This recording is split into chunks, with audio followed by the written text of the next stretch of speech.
Today, as we had announced, that Swami Swahanandaji will be giving a talk. But we are sorry that couldn't happen.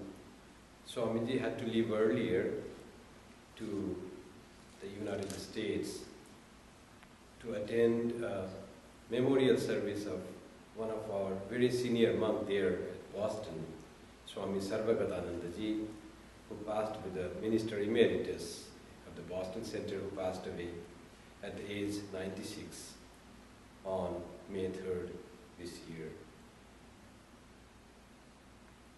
His topic he had given me was 10 Precepts of Sri Ramakrishna. So I requested Swami Swahanandaji that Maharaj, you had to give the talk, then please give me the points so that I should try to do on this. So people will have to be satisfied with what we say in Bengali. Dudher shad khole mitano. Means the taste of milk. One was supposed to drink milk, but milk was not available and buttermilk was given. So one has to be satisfied with the buttermilk in place of the milk. So like that I told him, and he was so gracious and he gave me some points. So 10 Precepts of Sri Ramakrishna, I retained that the topic. Most of you are very senior devotees and are well versed in the teachings of Sri Ramakrishna, Holy Mother, Swami Vivekananda, and also in spiritual practices and practicing what they teach. But it's always good to repeat, listen again, speak again. So that will be my effort. Whatever you know, that will be just reminding ourselves. So to take the 10 precepts is very difficult. What are the 10 main things he said? It's not that way. But what I chose, the first one, Swamiji also suggested, and I also thought that, what Sri Ramakrishna actually stands for. What is his uniqueness? What is the speciality of Sri Ramakrishna? If you say the most important contribution, gift of Sri Ramakrishna, his re-establishing faith in God. That God is real. God is truth. That was his main thing. And to teach human beings who had forgotten God, who don't believe in the existence of God because they don't see, who always have doubt whether God exists or not, to show to those persons, Sri Ramakrishna came and said, God is the reality. He is ever present. He is the real doer. And that the human being thinks, I do, I think, I act, is all false and delusion. It is he does, he exists, and nothing else exists. Then what about us? When you are so much devoted to God, then you feel closer to him. And actually he existing, you exist. What you feel, I, that is also delusion. One day will come, then you will realize there is no I, only he. Only God exists. Don't I exist? You exist in God. You are God. That what is existence are you. You exist. But you don't exist as what you think you are existing. You exist as God. Sri Ramakrishna's main contribution, I think, is that God alone is the reality. All else is illusory. Just seems, we feel, it's delusion to think anything else exists other than God. Mahatma Gandhi also said that Sri Ramakrishna's life enables us to see God face to face. But we don't see God. Why? Because we have not followed Sri Ramakrishna's teachings in toto. We have not practiced what he wants us to practice. We have not opened our eyes as the way he wants us to see. Then, when we'll be able to see God face to face, facing there we'll see God, facing here we'll see God. That is the main teaching of Sri Ramakrishna. Let us see serially. First, God alone is the reality, all else is illusory. In fact, Sri Ramakrishna taught in that unity of existence. All that exists is God. And God is inseparable from me. God is me. He is inseparable from me. That's what our Shastra says. Sarvam khalu idam Brahman. What Shastra say is not just a thing written on the book. That is the truth. That is the experience by rishis who proclaimed that. And after that, through thousands of years, thousands of people have experienced Sarvam khalu idam Brahman. Whatever exists is God. I see nothing but God. What Swami Vivekananda said? I see nothing but God. Whom one ignorant says a man is God. That's what the teaching of Swami Vivekananda, and all from experience. And before Sri Ramakrishna, after Sarvam Khalu Idam Brahma, there have been innumerable people, thousands of people who have realized this truth. And when one realizes that thing, then comes all feeling of oneness. When another person is hurt, you feel so much one. There is no question of sympathy. Or some bereavement has come, I have to force myself to go to him to see him or her. Keeping my duty aside, or this is social responsibility. It doesn't remain social responsibility. We rush then to that person, we feel the pain of that person in our heart. In Holy Mother's life, we know that one person came, very poor, she used to bring articles on her head, carrying, and she came one day, and Holy Mother asked, Sister, why didn't you come for so long?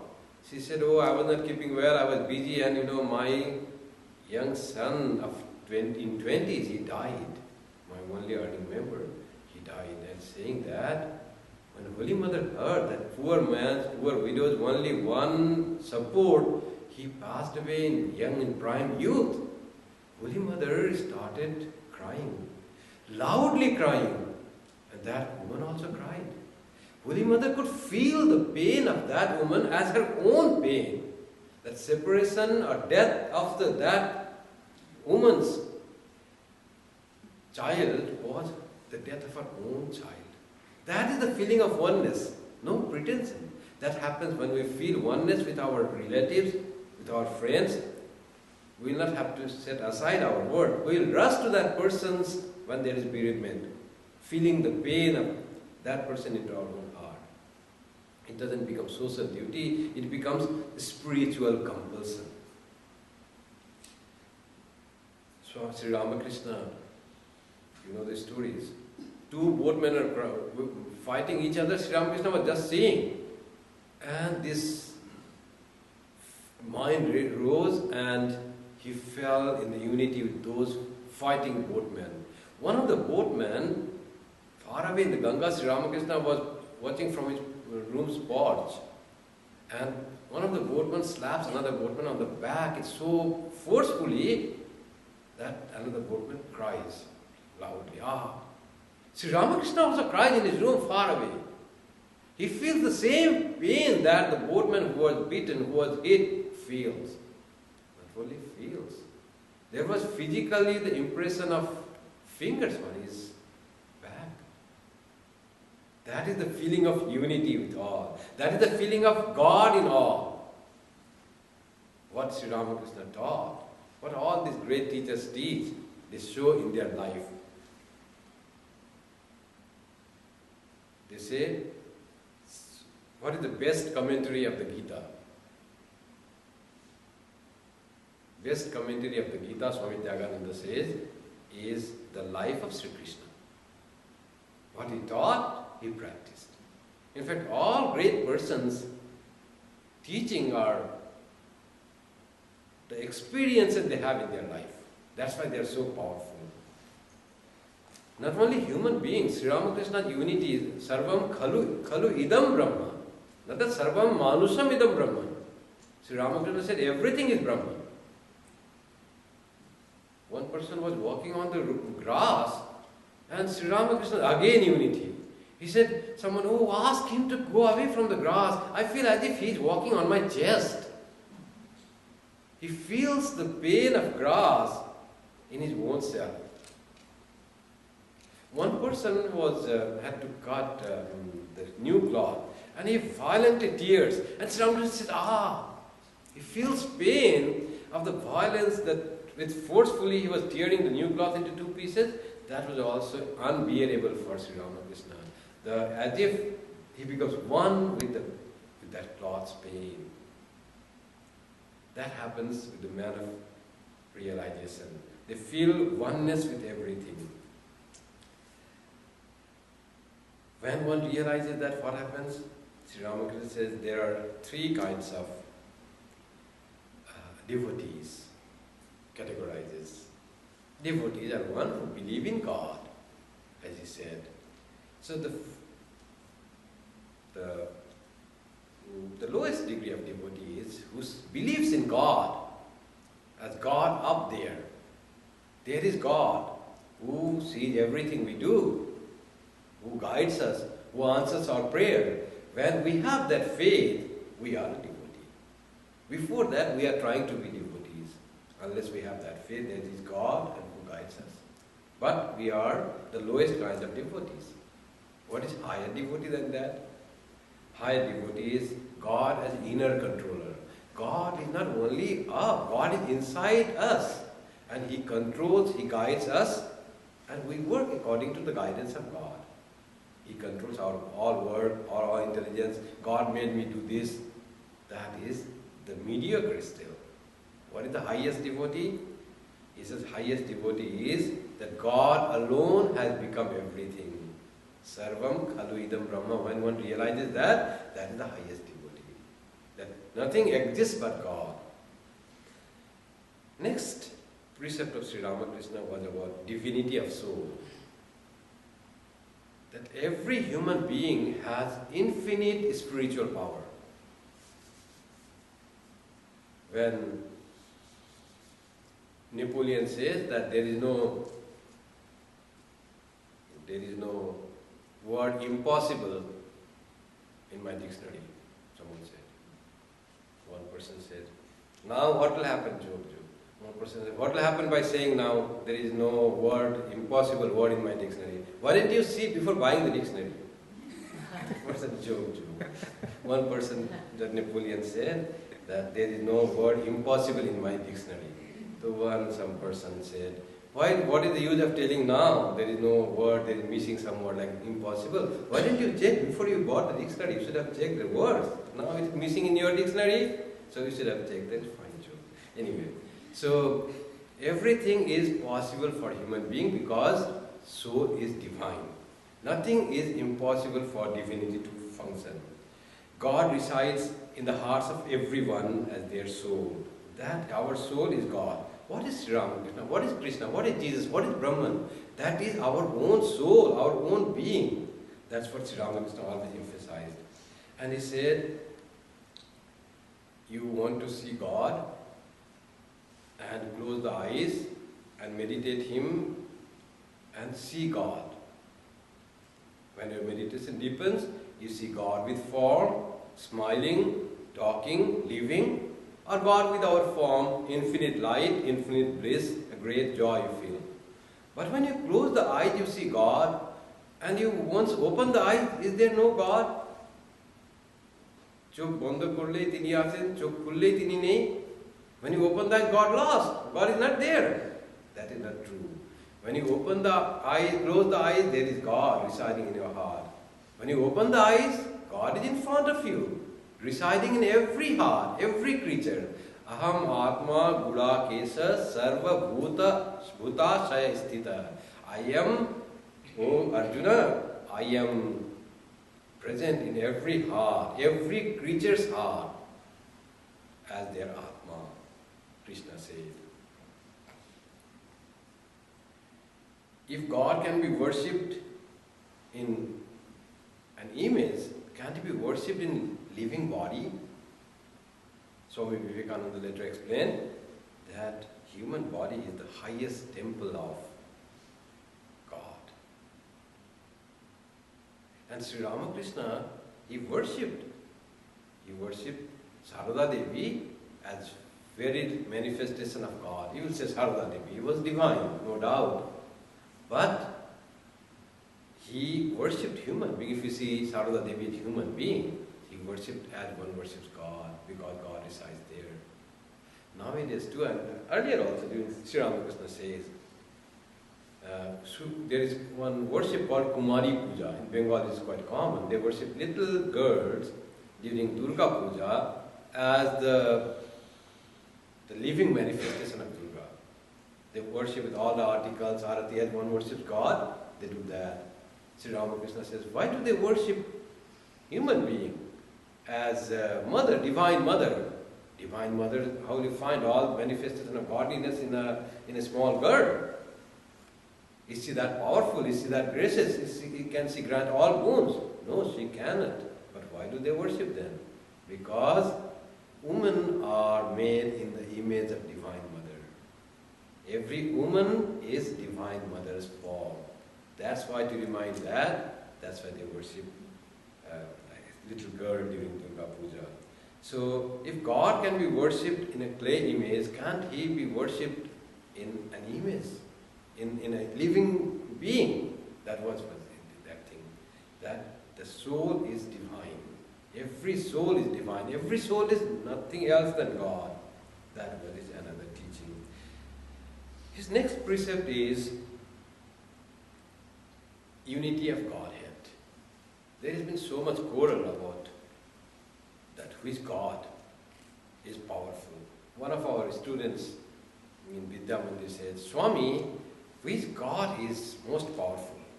Whether Hanuman is powerful, or Kali is powerful, or Krishna is powerful. I want to know which is the most powerful God. So that has been always the case.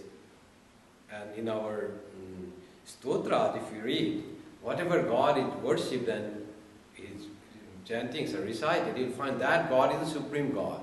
If Ganesha stotra is there, the supreme. Ajam Nirvikalpam Nirakara Rupam, all you find in Ganesha, Shiva, Vishnu. The followers think, my God is the supreme, my God is the highest, Krishna, and all other gods are lesser God. Sri Ramakrishna said, not that way. God is one. That God manifests in many ways. Ganesha, Shiva, Krishna, Kali, no difference. It is the same being there. Only external form is different. You like strength, that's why you worship Mahavira. There is no difference basically between Mahavira and Kali. Even Mahavira and Rama. Mahavira himself said that when I think myself as Brahman, I don't find any difference between you and me, O Rama. He said that. So, unity of Godhead, all gods, different forms are same. That is a great contribution. And we don't follow this. I say, my God is the real God. Allah is the real God. You worship Shiva, you are lesser persons. You don't have faith. Jesus is the real God. You worship Krishna, you are not real person. Shiva is the main. You worship Jesus, no, you are lesser. Shiva is the main God. All ignorant. Sri Ramakrishna said, no, you don't know God at all. That's why you talk that way. Try to know what God is.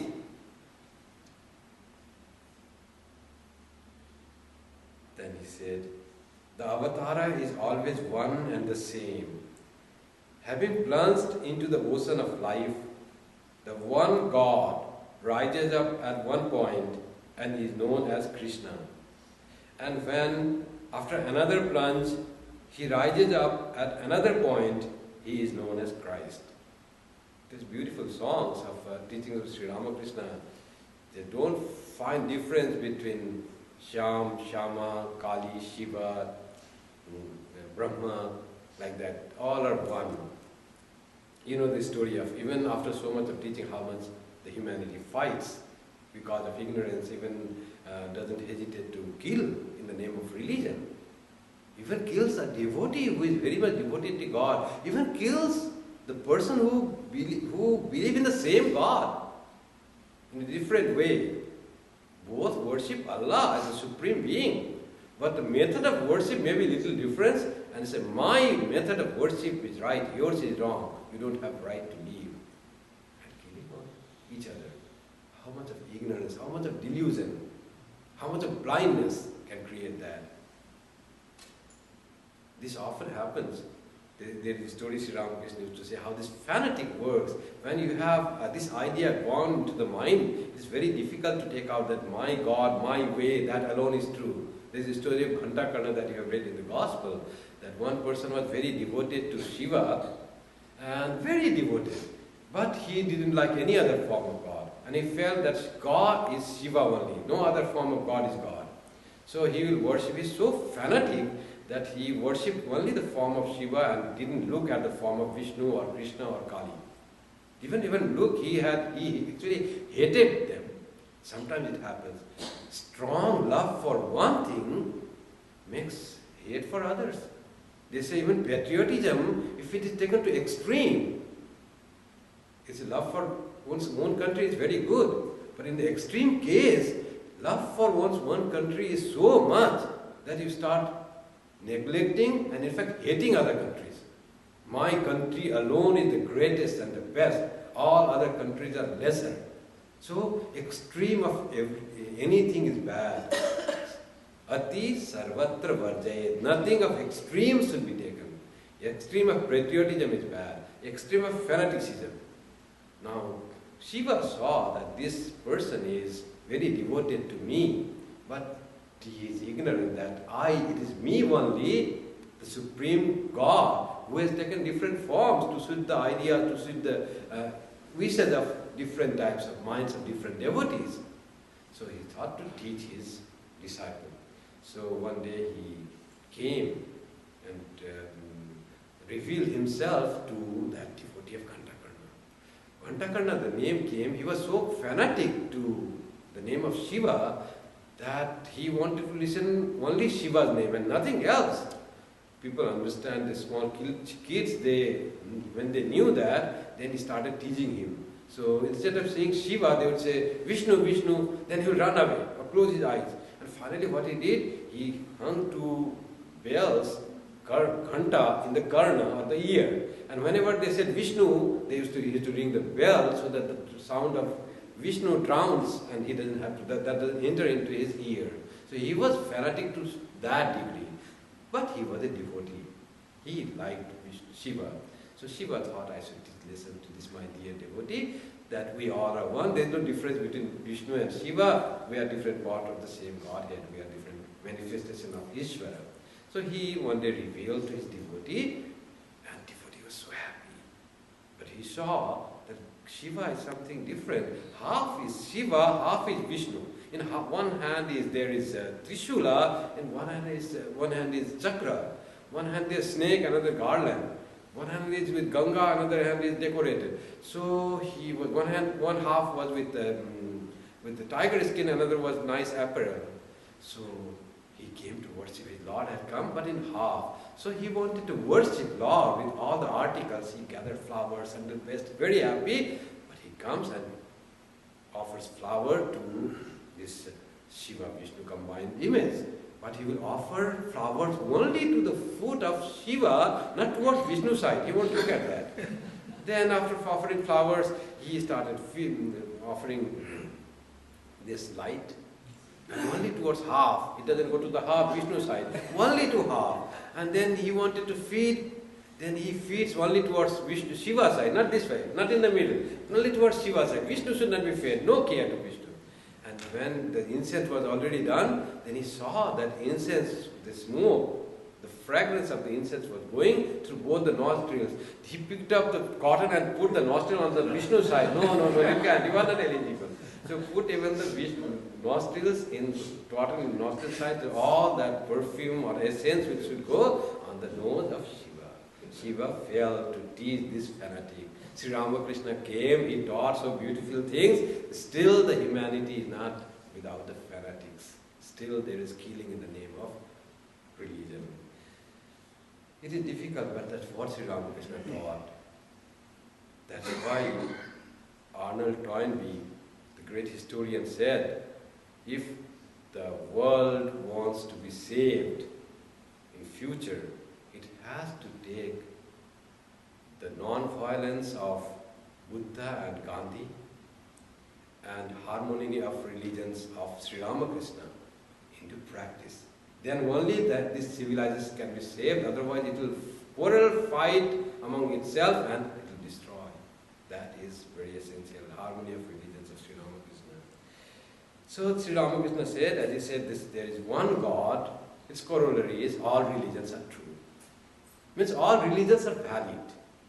One can reach the progress of spirituality by practicing one's own religion. No one needs to convert to other faith. Swami Vivekananda, that thing he told in Parliament of Religions in 1893, a Buddhist doesn't need to become a Christian, or a Christian doesn't need to become a Hindu, or a Hindu doesn't need to become a Buddhist, but all need to practice their own religions. The great teachers in every religion have given so much in their faith. If we practice that, we become a better person. A Christian will become a better Christian if he follows the path of what Jesus taught. But if he doesn't follow that, then there is a chance of quarreling. Sri Ramakrishna, he said, the ultimate goal of life, there may be many goals of life. I want to survive, I want to live a decent life. But what is the ultimate goal of life? What is the purpose of life? Why are we born? Just to live for some year in comfort and die? Like our pets, we have dogs in our home. We take a lot of care, we give them nice food, medicine, and he lives for some years and dies after 19, 18, 21 years or some dog is the oldest living dog nowadays you see in the news. Just dying without achieving anything? Is that the purpose of life? Purpose of life is not that. Main aim of life is to realize God, is to attain freedom. We live as slaves. Even with all our luxury, we are slave to our ego. We are slave to our fear. We are slave to ignorance. The purpose of life is attainment of freedom from all these things. Freedom from greed, from suffering, mental suffering, from fear. And that can happen when we realize God. That is what God realizes. And God realization is having ultimate freedom. And that freedom can be attained when we realize we are divine. Nothing of these things really touches me. They don't touch me. The ultimate blessedness, immortality is attained by realizing God, and that is the purpose of human life. That's what Sri Ramakrishna said. Shankara said many centuries ago that the purpose of life is attaining, realizing God, or having the full knowledge of the divine consciousness while you are alive. Even in this life itself, you need to realize that you are divine, that realization. And to have this realization, Sri Ramakrishna says, it won't come. If you say, just you want to drink intoxicant and enjoy. Sri Ramakrishna gives a common example, Siddhi, hemp. So you say hemp, you won't get intoxication. You have to procure hemp and then ground it and then mix in the water and then drink it. Then only you will get intoxication. You need to do work to attain something.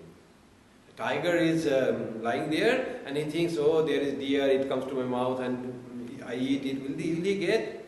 He will not get. Udyame nahi siddhyanti karyanina manorathai. Nahi suptasya singhasya pravishanti mukhe mriga. Sleeping lion, deer won't come and enter into his mouth. Everything can be achieved through work, through effort, through endeavor. So, practice, spiritual practice is necessary for attainment of all our growth, spiritual growth. That's what Sri Ramakrishna says. What are spiritual practices? 4 yogas, you know, Karma Yoga, Jnana Yoga, Bhakti Yoga, and Raja Yoga. Main emphasis Sri Ramakrishna gave on Bhakti Yoga.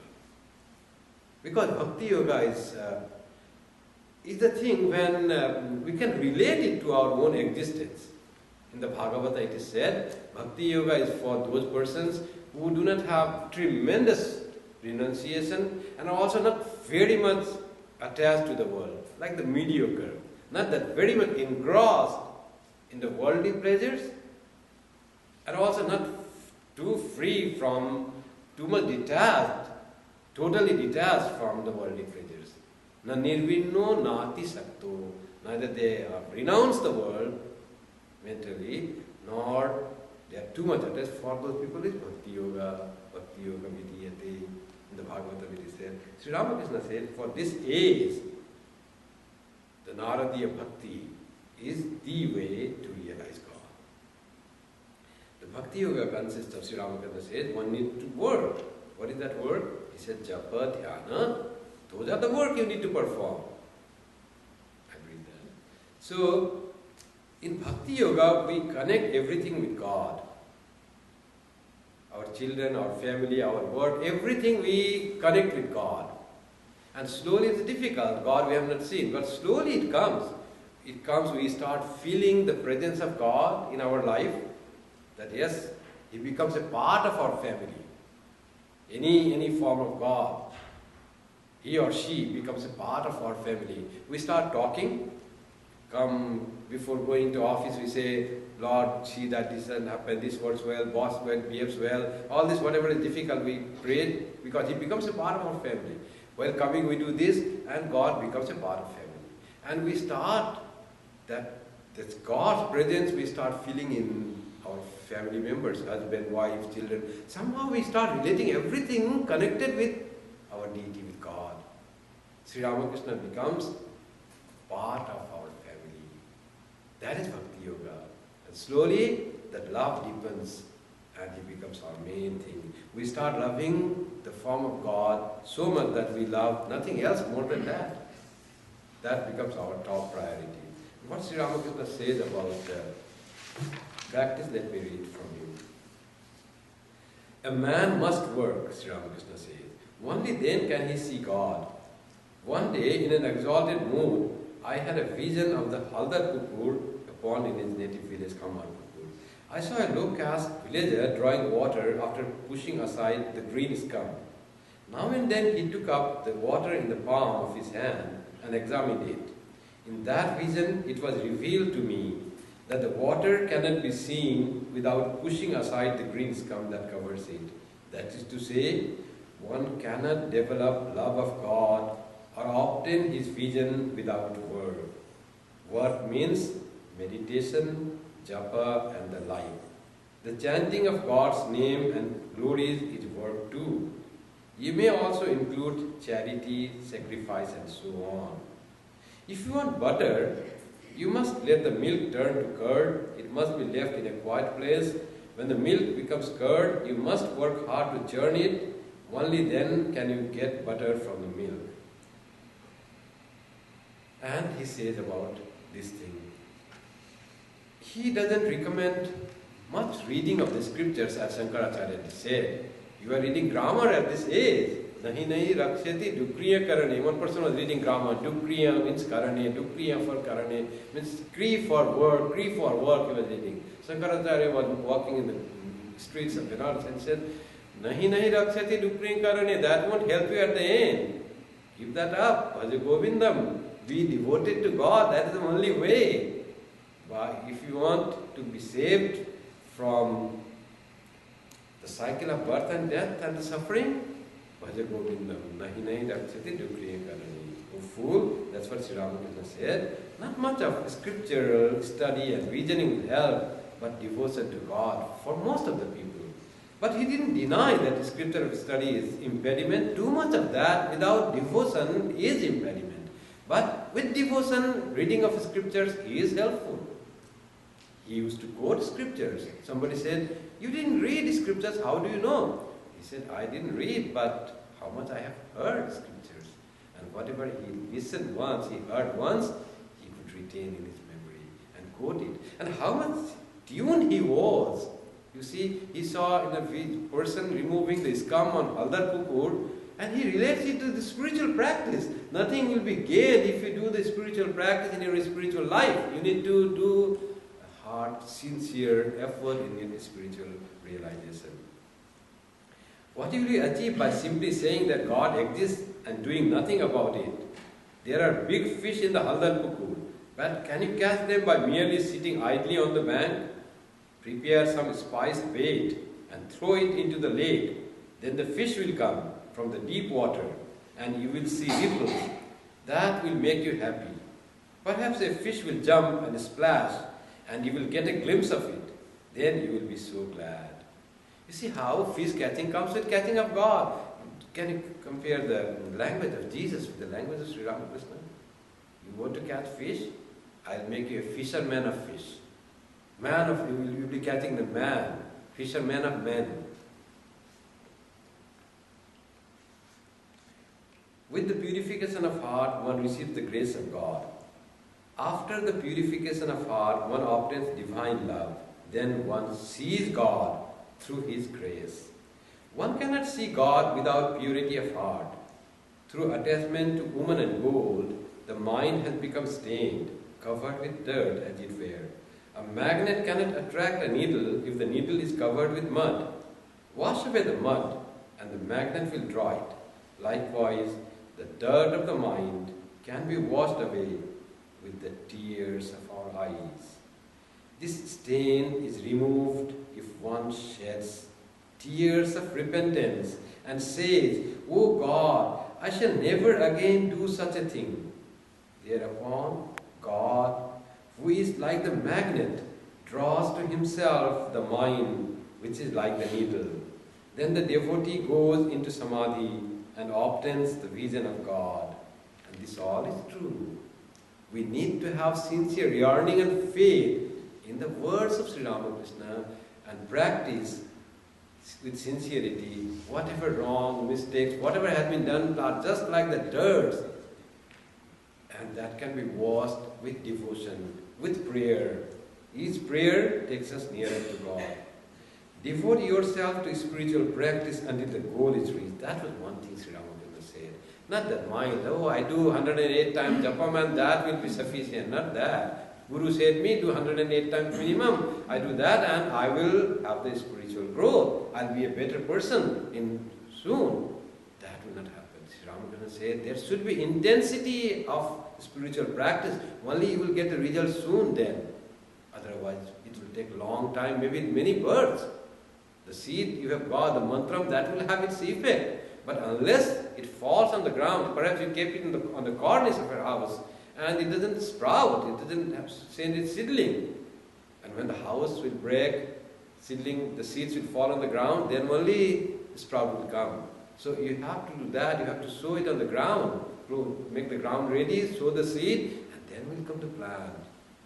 Sowing the seed is spiritual practice, intense spiritual practice. Repeat God's name and sing His glory. Keep holy company and now and then visit God's devotees and holy men. The mind cannot dwell on God if it is immersed day and night in worldliness, in worldly duties and responsibilities. It is most necessary to go into solitude now and then and think of God. To fix the mind on God is very difficult. To fix the mind on God is very difficult in the beginning, unless one practices meditation in solitude. When a tree is young, it should be fenced all around. Otherwise, it may be destroyed by cattle. How to meditate? To meditate, you should withdraw within yourself or retire to a secluded corner or to the forest. There are many options. One need not go to always in seclusion. It will be difficult for the person who works.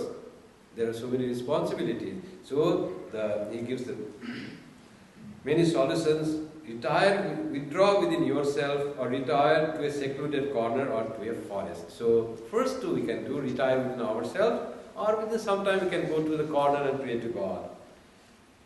God alone is real, the eternal substance. All else is unreal, that is impermanent. By discriminating thus, one should shake off impermanent objects from the mind. Do all your duties, but keep your mind on God. Live with all, with wife and children, father and mother, and serve them. Treat them as if they were very dear to you, but know in your heart of hearts that they do not belong to you. Cry to the Lord with an intensely yearning heart, and you will certainly see Him. People shed a whole jug of tears for wife and children. They swim in tears for money, but who weeps for God? Cry to Him with a real cry. God reveals Himself to a devotee who feels drawn to Him by the combined force of these three attractions. What are the three attractions? The attraction of worldly possessions to the worldly man, the child's attraction for its mother, and the husband's attraction for the chaste wife. If one feels drawn to Him by the combined force of these three attractions, then through it one can attain Him. The point is to love God even as the mother loves her child, the chaste wife her husband, and the worldly man his wealth. Add together these three forces of love, these three powers of attraction, and give it all to God. Then you will certainly see Him. So, and the other thing that Sri Ramakrishna said was about how he disliked to say that my view alone is right and another person's view is wrong.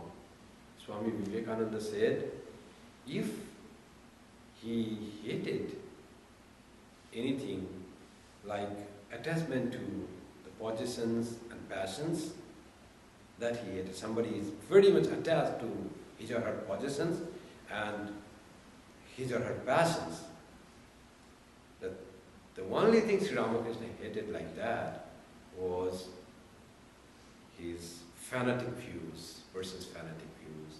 That my view alone is right and all others are wrong. So the devotees of Sri Ramakrishna who want to follow him and want to reach that supreme blessedness have to give up that my view alone is right.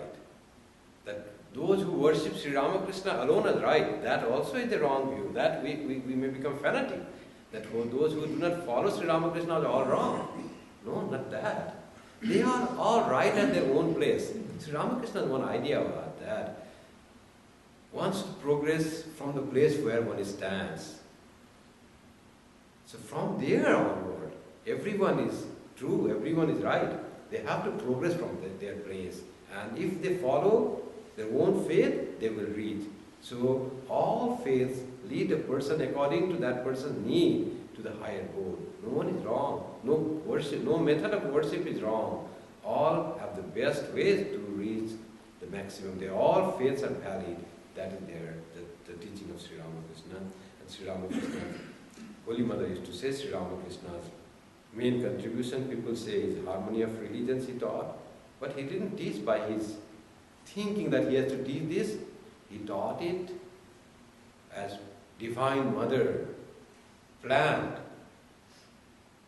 that it should be taught by Sri Ramakrishna. It is all God's plan that harmony of religions should be proclaimed in such a way that to show the people the need of the age, that there are so many faiths, world is smaller, we interact with all faiths, and now to live in peace, we need to have respect and regards to the views and faith of other religionists, the persons who follow other faith.